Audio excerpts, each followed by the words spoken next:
நம்மிடத்திலிருந்து விடப்பட வேண்டிய ஒரு கெட்ட குணம் என்னவென்று சொன்னால், தன்னை உயர்வாகவும் மற்றவர்களை எல்லாம் சாதாரணமாகவும் கருதக்கூடிய ஒரு நிலை.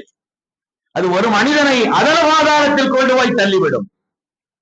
அது ஒரு மனிதனுடைய அபாயகட்டமான ஒரு நிலைக்கு அது ஒரு காரணம். உலகத்திலும் இழிந்து போவான், அவன் மறுமையிலும் இழிந்து போவான்.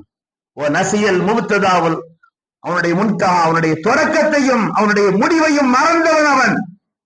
எவன் பெருமை கொண்டு அடைகிறானோ, எவன் தன்னை மாத்திரம் பெரிதாக கருதி கொண்டு மற்றவர்களை எல்லாம் அவன் பெற்ற பொருளாதாரத்தின் காரணத்தினால், அவன் பெற்றிருக்கக்கூடிய அறிவின் காரணத்தினால், அவனிடத்தில் இருக்கக்கூடிய பொறுப்புகளின் காரணத்தினால், அவனிடத்தில் இருக்கக்கூடிய அழகின் காரணத்தினால், அல்லது அவனுடைய குடும்பத்தினுடைய நிலைகளின் காரணத்தினால், சுற்றுச்சூழலால் ஏதோ ஒரு வகையிலே நிறைய ஆண் மக்கள் இருக்கிறார்கள், வசதியான வாழ்க்கை இருக்கிறது, விசாலமான வீடு இருக்கிறது, பொருளாதாரத்தில் வளம் இருக்கிறது, இந்த காரியத்தையும் தீர்க்கமாக சிந்திக்கக்கூடிய அறிவாற்றல் இருக்கிறது, அழகு இருக்கிறது, ஒரு பொறுப்புகள் இருக்கிறது, பலவே தன்னை மதிக்கக்கூடிய அளவிற்குண்டான எந்த நிலை வந்தாலும் சரி, ஒரு மனிதன் எப்படிப்பட்ட நிலை வந்தாலும் மற்றவர்களை மட்டமாக, இழிவாக, லேசாக கருதக்கூடிய அந்த நிலை இருக்கிறதே, நிச்சயமாக ஒரு மனிதனுடைய வாழ்க்கையை சீரழித்து அல்லாஹ் பாதுகாக்க வேண்டும். எனவே எப்படிப்பட்ட ஒரு உயர்நிலையை நாம் பெற்றாலும் கூட யாரையும் துச்சமாக, அலட்சியமாக, கேவலமாக, தாழ்வாக நினைக்கக்கூடிய ஒரு நிலை என்பது கூட. சுலைமான் அலைஹிஸ்ஸலாமுடைய காலம், அதற்கு சுலைமான் அலைஹிஸ்ஸலாமுடைய காலத்தில் ஒருவர் இருந்தார், ஒரு இறைநேசர்.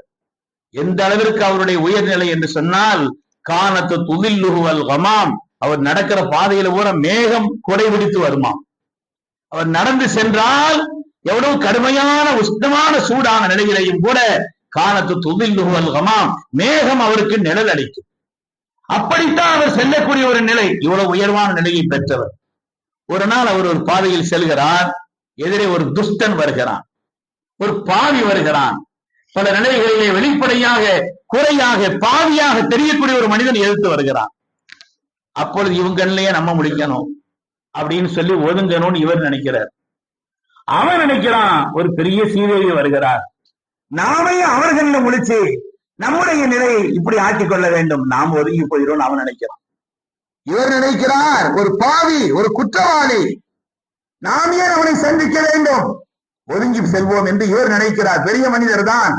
அவன் நினைக்கிறான் தன்னுடைய பாவத்தின் காரணத்தினால் செய்துவிட்ட பாவங்களை எண்ணி ஒற்றப்பட்டு மனதளவிலே அதை குறையாக நினைத்து, இவ்வளவு சீதேவியான ஒரு மனிதர், ஒரு இறைநேசர், உயர்ந்த பண்பாளர், அவருக்கு முன்னால நாம போக வேண்டாம் சொல்லி அவன் ஒதுங்குறான்.